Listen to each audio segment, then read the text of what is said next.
Good evening, ladies and gentlemen. I am coming to you from the rainy streets of Los Angeles, bundled up here in my sweater and my UGG slippers. Trying to stay warm, trying to weather these markets, trying to talk about some current events today. Welcome everybody to the episode. We're recording this on Wednesday night. It will be out on Thursday in the morning.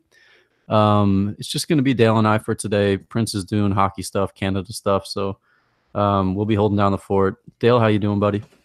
Yo, doing pretty good. Funny you say the UGG slippers because I got a pair, as I know you did too, for Christmas, and literally, like, I'll be wearing them. I'm big on. I don't like, I don't like shit touching my feet, like crumbs and stuff.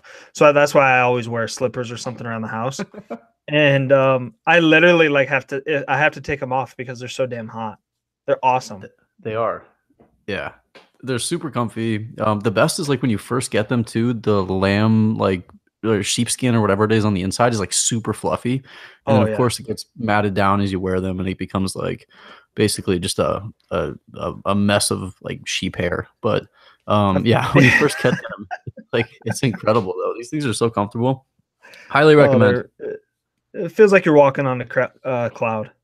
Yeah, it does. It truly does. And they're actually the outsides are like somewhat durable too, so you can wear them like if you're going out like just taking the trash out or like going out in some wet weather or something. Like they're not just completely like, you can't let water touch them or anything. They're pretty rugged and durable, but super comfy. So, again, it sounds like we're doing an ad for UGG slippers, but we are not, unfortunately. I wish we were. But so Yeah, they're anyway, key for taking that trash out. You just throw them on, especially if it's early in the morning and in the cold ass Iowa winters that we have. yeah, especially by you, for sure. Yeah, for sure. And I know we're going to get called out. You guys need to disclose paid advertising. This is not a paid advertise. I don't give a shit if you go and buy them. Yeah, that's the new thing on Twitter for anybody who's not on the crypto Twitter sphere is like unnecessary calling people out for what is perceived to be paid shilling, but is actually not. This may come as a shock, but some people can actually like a service and want to tell other people about it. Yeah. So Yeah, exactly. I get why people are jaded though, especially during the bull run when everybody got swindled, I'm sure on one or two projects at the very least that were just absolute abominations.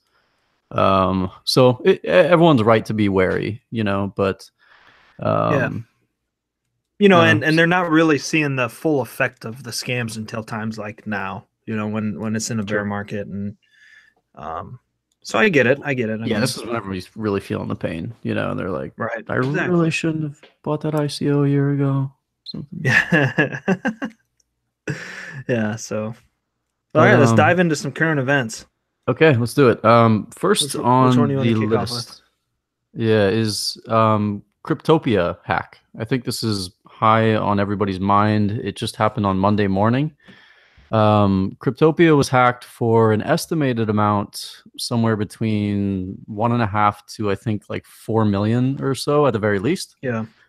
Could be more, could be less, who knows? But that's the estimated amount is a few $1 million. Cryptopia, for anybody who doesn't know, is basically kind of like a shitcoin exchange a little bit. Sorry, Cryptopia, Mm-hmm. but they're based in New Zealand, and they're kind of renowned for having a lot of like either abandoned projects or projects that are just not the most legitimate. So, regardless, I'd like to get your thoughts on this if you have any about what happened or just kind of general reaction to it. Yeah. So, it's just kind of strange how this all went down because I think it started out as they were just saying they were in maintenance and then continual maintenance, and then finally they come out with the fact that they believe they were hacked. And some things that doesn't really surprise me that an exchange was hacked, especially in the current times that we have now. This just leads up to the fact that we always preach this on here. Don't keep stuff on exchanges. You need hardware wallets, all this and that. So this kind of just reiterates that fact. And something that I found interesting, and it's kind of coming to the forefront of all this here in the last couple of days, is these hackers were sending these funds to Binance. Some of them, I shouldn't say all of them. So we're sending some of them to Binance, and it took a social media movement for Binance to realize that they were doing this and sending it. to Binance, and then they froze the assets that were getting sent there. So I mean, it just is. Some people think it's an exit scam.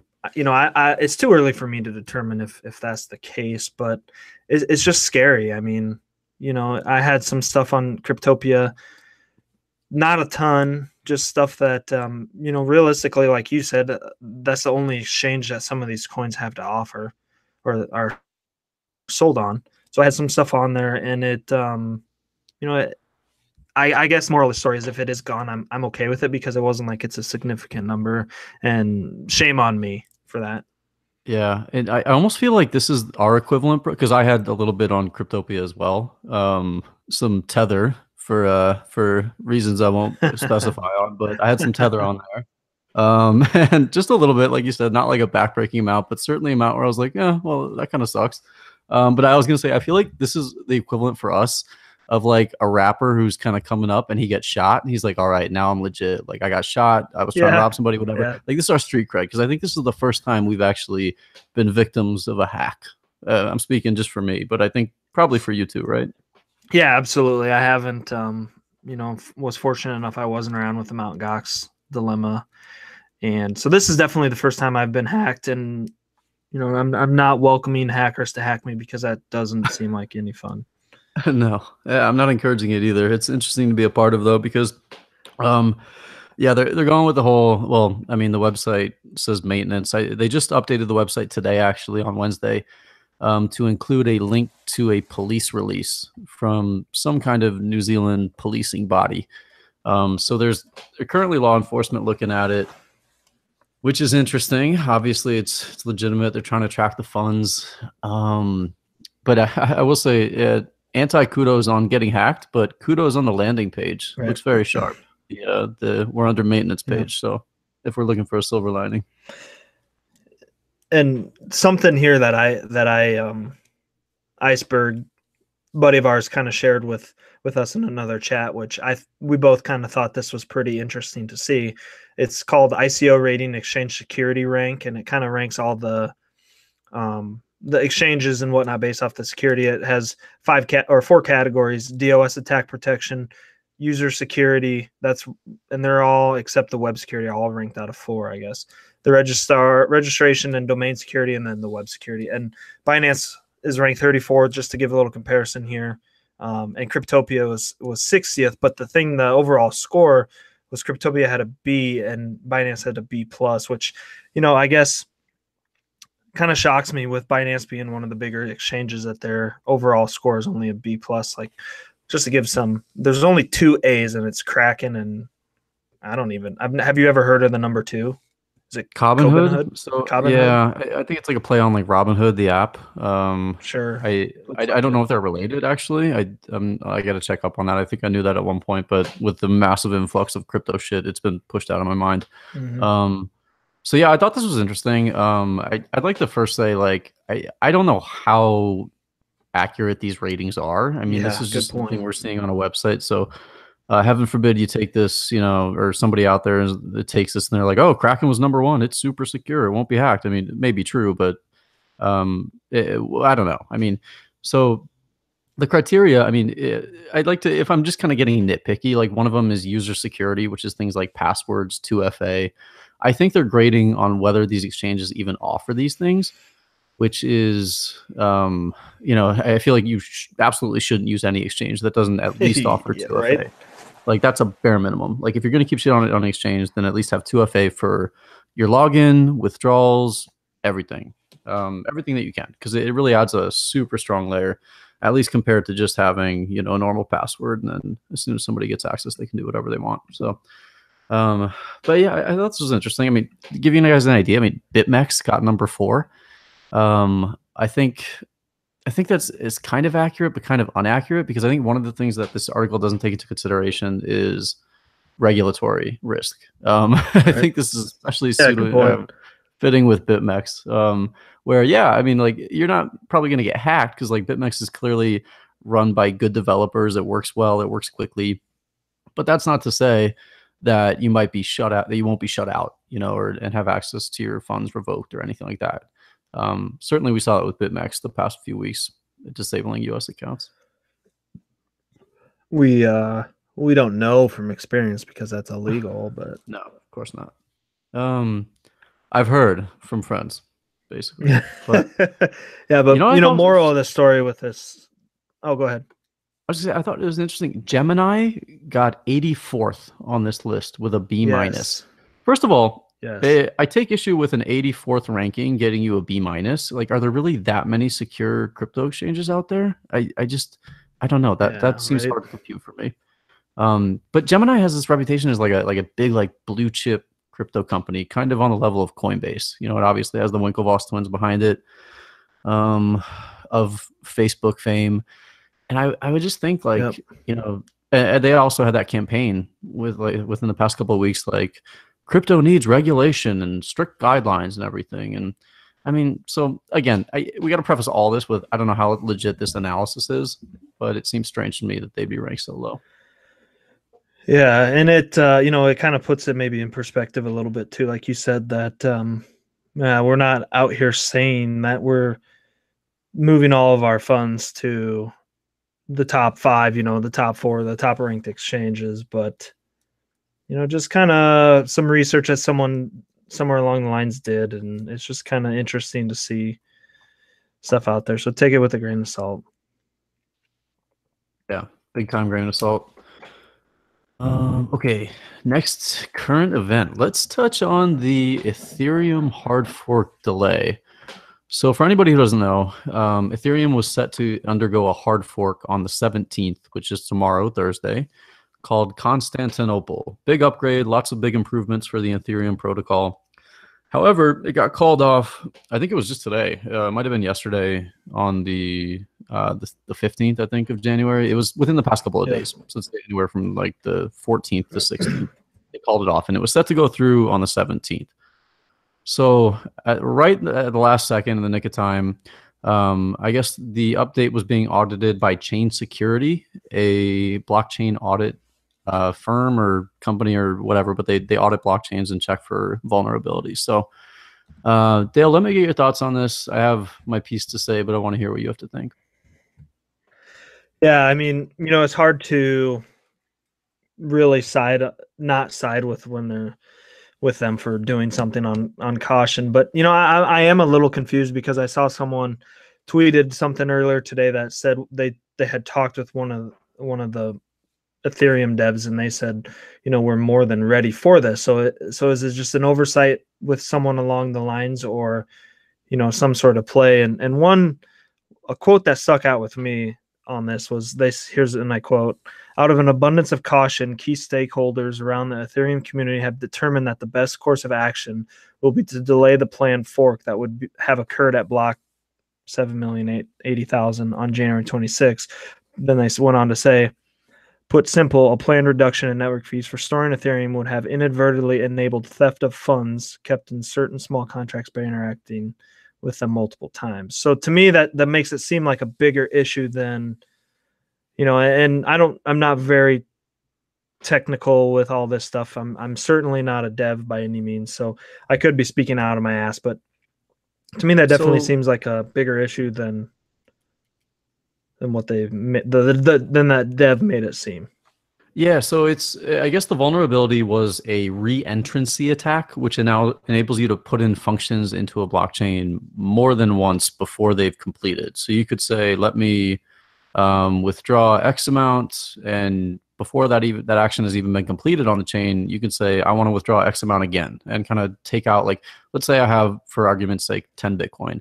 The way I understand this, and I could be wrong, but is you can put in a request to say I want to withdraw 10 Bitcoin, and then before that's even completed, another one, withdraw 10 Bitcoin, another one, withdraw 10 Bitcoin, and these things clearly take at the minimum like a few minutes to confirm. So Uh-huh. you're entering all these requests, and all of a sudden you end up with 40 Bitcoin. And so again, I could very well be wrong on this, but this is what I understood it to be because I'm not a developer either. But and I mean, the thing that really stuck out to me in the whole grand scheme of this is the fork was scheduled to go through on the 17th, and this was just discovered and put to a halt on somewhere between, let's say, the 15th and 16th. So let's say 1 to 2 days. That just seems so crazy to me that this massive change can be set to go through on Ethereum, which is, the number 2 or 3 overall protocol in terms of size, and you don't catch it till a day before. I mean, Right. it seems like so little margin for error. And I get that it was being audited, but you're auditing it 2 days before it's set to go through. I mean, this just seems so. And the thing is, too, also, this is not the first Constantinople delay. This was supposed to go through in 2018.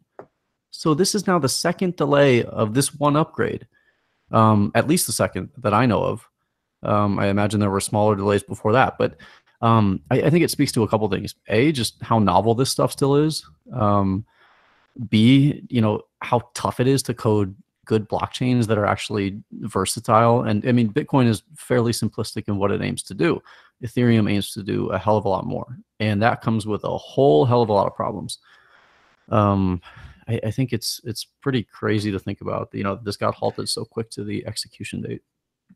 Yeah, it's definitely wild, and and I don't understand the dev side either. So maybe this is completely normal on that side to delay something so close. But I mean, obviously, it had to be something big. And I saw Brandon said in the chat, someone needs to accumulate more Ethereum, which made me kind of chuckle a little bit, because while could be true, I don't think they would delay that. But it's pretty significant, and the people that are totally against Ethereum are going to scream at the mountaintop that you can look at this whole project as a whole, and it appears to be a total shitcoin with all of this. Not that I really think that is, but I mean, on one hand, they have all these developers, but on the other hand, like, we have example after example after example of how Solidity is just a baseline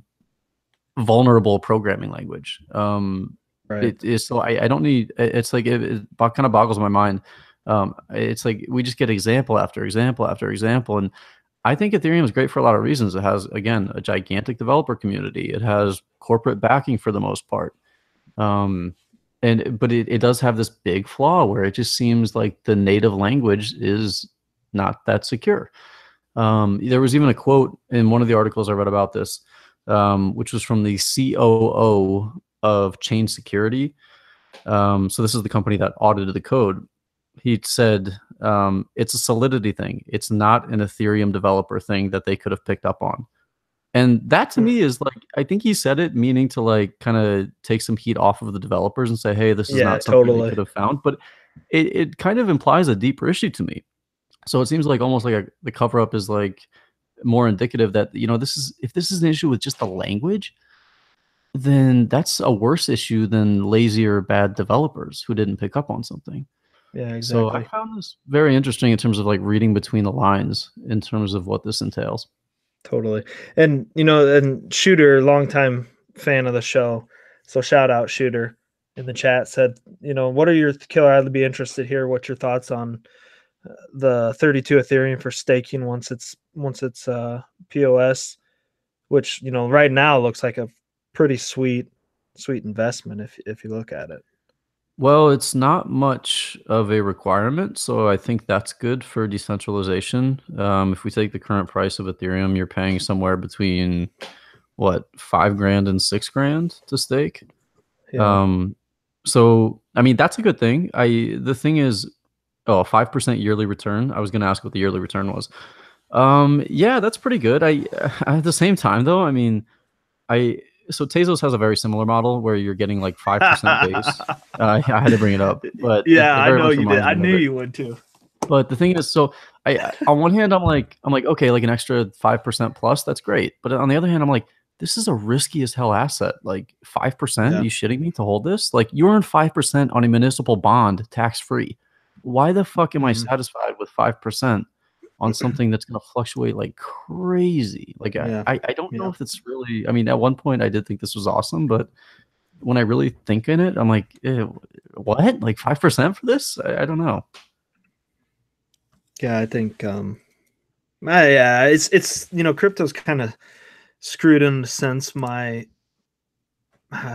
don't know which word to use here, but kind of screwed up my satisfaction on return on investment, so to say, with with the gains that we've seen in the past year.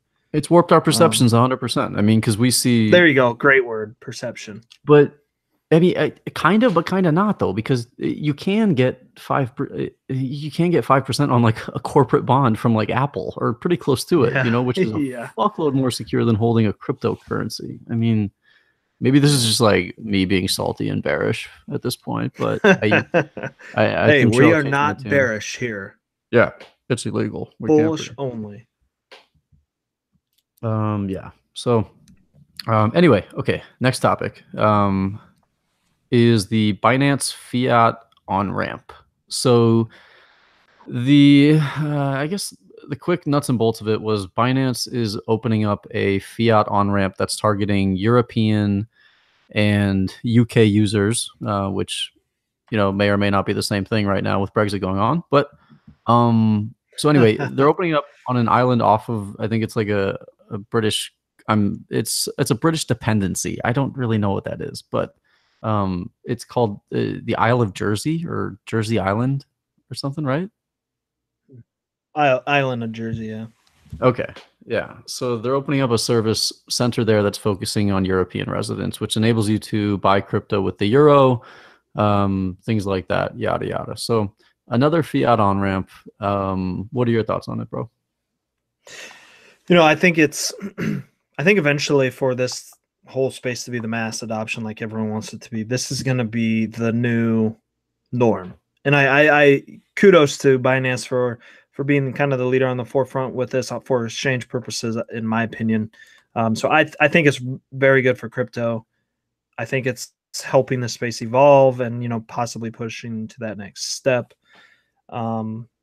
It'll be interesting to see how all of our friends over in the UK, how it works for them. I'd be curious, because at one time during the bull run, weren't they talking about opening this up? Was it Bittrex that was talking about doing this? Just in terms of accepting fiat? Yeah. I think Bittrex already did it. Okay. I can't. I haven't used Bittrex in so long. Yeah, I mean the UI was horrendous forever, and people say it still is. I haven't really used it too much either, but so that's kind of my thoughts. I think it's good overall.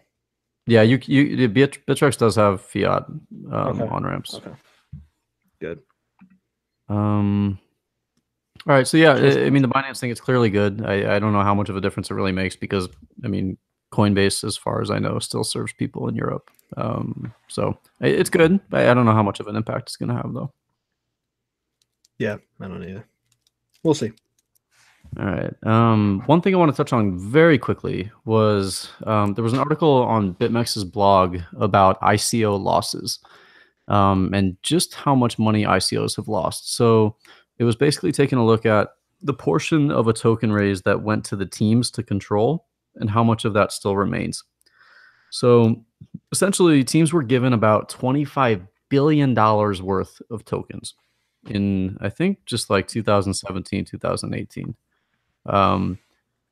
They have since gone on to lose about 80% of that, whether it be by token depreciation, spending. So that 25 is worth about 5 billion, I believe, at this point. Yep. And the thing is, these figures are largely misleading because a lot of these tokens are so illiquid or like not even liquid at all that it's probably actually a lot lower than this. So they raised a shitload of money and lost a ton is the nuts and bolts of it. I want to ask your thoughts, but I feel like we probably have the same thoughts. I mean, it sucks, but it's not all that surprising. And what the hell? I mean, what the hell are these teams doing? It's just, I don't know. You've got to see and you've got to protect capital. So you've got to see at least when you're looking at a chart, okay, this thing has just gone crazy. And referring Bitcoin and Ethereum when I'm talking about this, why would you not sell some of your token and put it into Bitcoin or Ethereum during that bull run if and protect some sort of capital, because a lot of these, I wouldn't even save them though. I mean, if they're putting in Ethereum, they're still down 90%. Yeah, that's true, but it's probably done a lot. I shouldn't say probably. I would think it's probably done a lot better than whatever token they have. But yeah, true. still, I mean, I don't know. It's easy, it's one thing when you're investing with your own money. Sometimes you can be a little careless, so to say, but in my opinion, at least when I've messed with other people's money, I'm a lot more careful with it and stuff like that. So maybe I'm I think just different than the norm.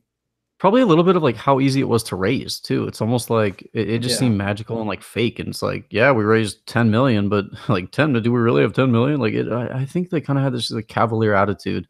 But the thing, what all these projects should have done, like in I say all, like almost without exception, is they should have sold as much as they could have in terms of Ethereum donated immediately, and Yeah. then put like at least I don't know how much you might have raised if whatever project you were, but it put like 30% in like treasuries, municipal bonds, something like super plain and boring that's going to give you like 5% per year. But at least you'll be able to finance your operations with that interest income. And the mismanagement, I mean, there is a reason there are so many regulations around finance in the US, because if you don't, then shit like this does happen where people can raise a ton of capital and just basically shoot it all to shit by mismanagement. Yep. I agree. I think you're going to be having some ICOs calling you to be their CFO killer. I would hope so. You do a better job than most of these people. I'll tell you that much. So far, the proof is Yeah, in the pudding. I mean, it's you've got to assume someday that was going to go down, and you've got to protect your capital and be able to run. At worst case scenario, figure you have at least operating costs for a couple of years off that interest, so to say, and hope for a turnaround. But Just something. I mean, to lose yeah, 80% in a year? Like, are you kidding? I mean, like when this is other people's money you're managing to try to keep a company afloat, it's crazy. yeah, it's just unbelievable, I guess. But shouldn't be surprised really with some of these because a lot of these people were just starting something to make money. Yeah, for sure. So no need to be a hero, right?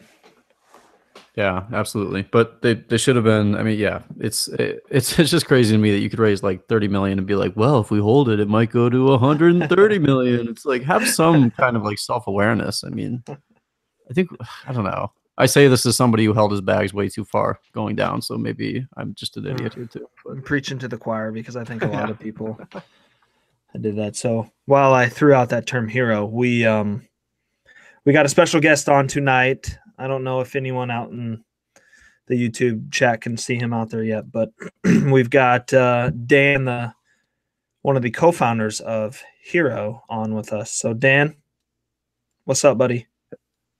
How you doing, boys? Good. What's up, man? Good to How have you about back on, man? man. Yeah, thanks. Yeah. Happy to be So we back. wanted to get you on, Dan. Just kind of give we see it all over Twitter for people that aren't on Twitter. It's all over talking about this moon wrecked game that Hero rolled out about 2 weeks ago, right? Yeah, January 1st. Yeah. So whatever. So then they had some beta testers, and we were both Killer and I and Prince actually too. We're fortunate enough to be selected as a beta tester. So we've been hammering this game out. It's literally, and I'm not kidding you, consuming my life. So Happy to hear that. I get Yeah, it's music to Dan's ears. He's like, oh, nice. like when I'm at so work sorry. when I'm at work and I hear get a call from my secretary and say, hey, so and so's here to see you. I'm like, give me 2 minutes and then send them in so I can go out and place the next 40 minutes of bids on Moonwrecked. So what has that been like, Dan? Because last time we talked to you, it was pre-launch at the very least. I think you guys were still hammering out like a workable product and all that. So for us, it's certainly been very fun. We've seen the hype on Twitter. What has the past couple of weeks been like for you? It's same. We were we were close to launching beta, and we were trying to get it a little further along, and I actually was on vacation with my family down in Florida, and woke up at like 6 o'clock in the morning and called my partners and was like, we gotta put it out there and just see what's going to happen. And so we rounded up 30 beta testers, and just kind of threw caution to the wind and let it run, and had the engineering team on alert, and the feedback just came back really solid right out of the gate. So that was really exciting, and it the last couple of weeks have been lacking sleep for sure, and but it's it's been amazing, and it's been amazing to see everybody kind of rally around the project, and the feedback's been amazing on the side, and then just what we're seeing externally and publicly through through Twitter and other mediums and whatnot. Yeah, and I mean, it's great. It's so addicting. It's so fun. It really resonates with a lot of the people that their personalities in this space, and some of the people that are beta testing it. I'm not going to name names or anything. Just I don't want to go there, but there's some pretty big heavy hitters, heavy people doing it that are really involved, and some big names within the crypto space. So to see some of those names in the beta chat, I'm just kind of shell shocked. I'm like, holy shit, man, this is something that could really take off. And you see people on Twitter talking about it, and then everyone's just like, oh, nice paid shill, and it's just like, yo, these are not paid shills. These people truly love this platform. It's one of That's the how first, it's been a success so far. Exactly. It's one of the first things in the space that has a use case and sticking to their word. So it's freaking awesome. No, I really appreciate that, guys. You know what? We put it out to those 30 beta testers. It really wasn't like we weren't thinking about whether somebody was an influencer in the community that much. But the second we put it out, literally within like 2 days, we were I was getting hit up on DMs and whatnot, and people were were asking to be added, and it just kind of snowballed from there. It was it's been pretty incredible, and definitely I can tell you straight from the horse's mouth, like we haven't paid anybody to promote it, and just has been completely organic, and getting a product market fit for us was kind of a goal early on, and we seem to have accomplished it so far. So I'm just gonna keep iterating on it and get it open to a bigger audience pretty soon. So where does Hero go from here, Dan? What do you guys have on the docket? What's rolling anything out here in the next week or so that people could start looking out for? Yeah, just we've compiled a pretty big pre-registration list.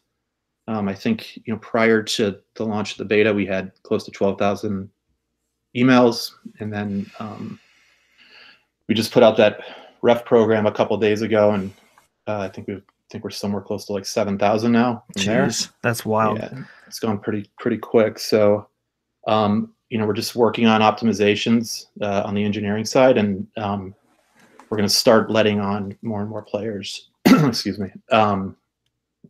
Coming days, I think tonight we're going to release another couple hundred, and then we're trying to just do it in a measured approach over the next few days, and then hopefully by next week we'll really start opening the floodgates up. Nice. I know the last couple of days, just seeing you added a couple different coins that you can moonwreck with. I saw Ethereum and Ripple. How far do you guys plan on with coins like that? Are you going to have every? Obviously, probably not, but the major ones for the moonwreck game with the 5, 15, 60-minute time frames? One thing in crypto is obviously that there's communities that rally around different tokens or coins for that matter. So it's important to us that we don't really want to leave anybody out. So we're definitely want to stick to the more liquid names just for indexing and whatnot to make sure that the games are fair. But we're in Bitcoin right now, 5 minutes. We just tested 15 and 60. You guys have been in there the last couple of days, you saw. And we have a daily as well. And then we're going to roll the same thing out on Ethereum, Ripple, and then we're going to go from there. One kind of feature that we're going to add once we're kind of in the later stages of beta is really doing more featured type games also, where Nice. When there's breaking news or something that's kind of grabbing everybody's attention, at least in the short run, on the terms of a specific crypto, we have the ability in our back end to spin up games really quick, and so we'll spin those up and then push out notices through different channels and get people playing those games while those markets are whipping around. Nice. Yeah, it was Cool. it's great. Killer. Thanks. I know Killer I've, kind of had been busy and been firing away, but for anyone that Yeah, doesn't know, I am ranked 3rd, so no big deal. Oh, you just had to drop that, Dale, just casually. That's right. one thing that really kind of caught me a little off guard with it, in a good way, was the social aspect of it, and I can't underscore the success of the Right. troll box Yeah. has been. That's been fun. I thought you were Yeah. going to say that I was ranked 3rd. We've just been really impressed with your ranking, Dale. That's It's what I thought he just, was. That's what I thought he was Don't care going. the main about it. takeaway for Shit. us. It's just, wow, this guy's good. About ready to hang up. No, but that troll box is just, oh my god. I mean, I can't even tell you how many times I'm sitting down working at 1 or 2 in the morning, and I just kind of lose my shit, start cracking up at things that are going on in there. And then it's wild. I hear the footsteps, my wife coming downstairs. Just gives me the 1,000-yard stare. Walks back upstairs. Just act like you're Works out. asleep at your desk Doing working. down there. Yeah, exactly. Who are you talking to? It's the Exactly. trolls. Don't worry. Jake. Yeah. No, but that's been great, and that's been there's definitely a social gameplay element to the platform as a whole, and to specific strategies that kind of future releases and whatnot. Yeah. So seeing that be successful and really kind of become a cornerstone part of the platform has been very exciting for us. Good. So I know Prince isn't here either. He's kind of wrapped up into it. I think he called himself a hero maximalist What's the Prince's other day. ranking? Yeah. Top. I think he's 7. Oh, He Did he keeps saying. coin the hero maximalist? I think so, actually. I think so. Yeah. He was the first person I saw say it, Yep. at least. That was amazing. He's like, "I'm coming for you, Dale." That's what he always says to me. I love that. Like the term ratio, it's totally been redefined. Yeah. Just Oh shit! like Prince is in the chat. Oh no. He's trying to. Oh, he says he's 6th, not 7th. He Oh, takes his sorry. saying he was 7th. Keep laughing. He says. Well, last we heard it was 7. Maybe you've risen up since then. I don't know. He's sitting behind a bench coaching hockey right now, and just Yeah. No, he totally actually doubted. is. That's why. Probably. That's why we were told he's not here. Amazing.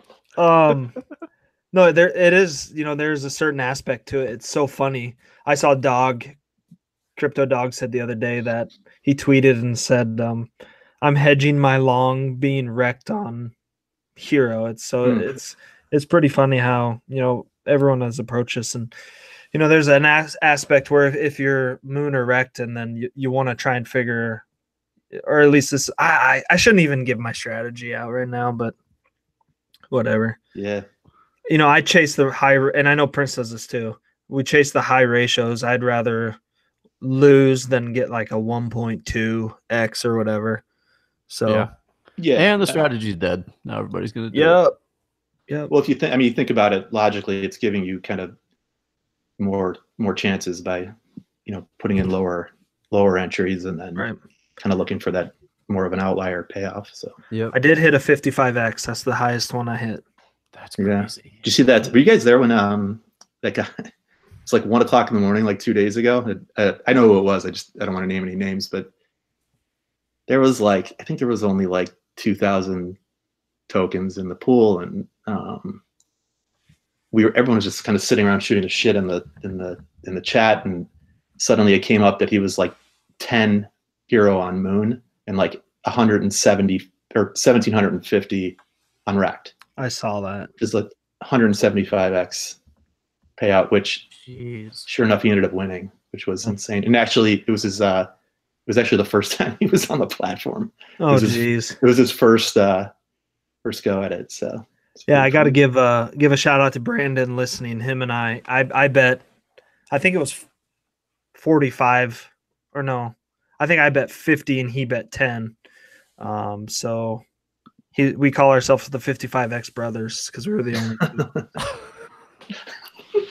I'm what a nickname right now. I feel like I'm being cheated on or something. I'm not that good. I got to get better. I had a streak, but I got to brush up my overall skills. It's so funny because you're trying to think, like I'm thinking, okay, I think this price action is going to Moon. But is that what everyone else is thinking? Because if so, then I want to be wrecked. Like it's just so I've overthought so many times, and I've actually won a couple times at the end of it, but I was pissed at the beginning because I'm like, God damn it, I was wrecked, and then I switched Moon last minute, and I could have hit a 10x, but I actually won. But shit, it's just well, that's like the game element of it is that look, people put stuff out on Twitter and whatnot, and they don't have any understanding or concept of the game elements of it. But it isn't as, to me, it's not as much about, it's like partially about like the direction of things, but it really, to me, is more of a psychological game. Oh yeah, totally agree. Totally. Which is, are elements of like, when we really kind of conceptualize this, a lot of this came from one of my partners, Rob. Him and I have kind of long histories in derivatives trading in Chicago. Both of us were in the in the pits in Chicago and whatnot, and we would sit there. We were first launched this fund back in February. Sit there and trade, and we would talk about just like the chaos in the trading pits, and like this kind of nervous energy and banter that would go on. And one of the elements of the game was like, how can we replicate that? And then one of the other elements was like the whole psychological factor of like when you would stand in a trading pit, you actually can see the counterparties that you were dealing with. Oh yeah, that'd be nuts. Oh man. And like you would, one guy who just like, who is like, in crypto, what we would call a whale, like he starts pushing on a market, you just, he can turn it basically just based on total psychology. And he may had somebody upstairs on a screen like completely going the other way for him, but just his presence and like his the way his actions and whatnot could actually force people into decisions that they may or may not want to be making. So a lot of it, when we think about the psychology of the core loops of the game, really is we're really kind of replicating that, which has been fun. And you're kind of seeing it also come through the chat box, because the chat box has this nervous banter. And when things really start picking up, or like the pools get bigger, or like the ratios start kind of getting out of whack, you see the GIFs and the memes and the shit talking that goes on. And that to us is like, that's what being in the trading pit was. It's amazing. That's cool. That's been like the biggest thing to me is like, because I didn't get a chance to play that much in the beginning of the beta, but one thing I could not get away from was just the Telegram chat, and even not even just your guys' Telegram group, but other groups I was a part of, being like, I'm on Rect here, and I'm just like sitting at work, just being like, the FOMO is like building. FOMO is real. Yeah, and it's like, I mean, it was incredible. It was. I mean, just a whirlwind for quite some time out, and it's still, it's really popping. That's great. And you certainly get that, like, that nervous thing, like as the counter goes down from like 9, 8, 7, 6, 5, 4, and like you have like a big ratio set to win. It's like, it's a sweat, it's fun. Yeah, the power of the shot clock is pretty amazing. It's crazy. I'm sorry, go ahead. No, go ahead. Oh, another thing that I thought is kind of funny about it is, we've been having these power hours, and things start to get pretty lit in the game and in the chat and whatnot. And you look at it, and you look at the price of Bitcoin, and like, let's say Bitcoin's at like 3,600.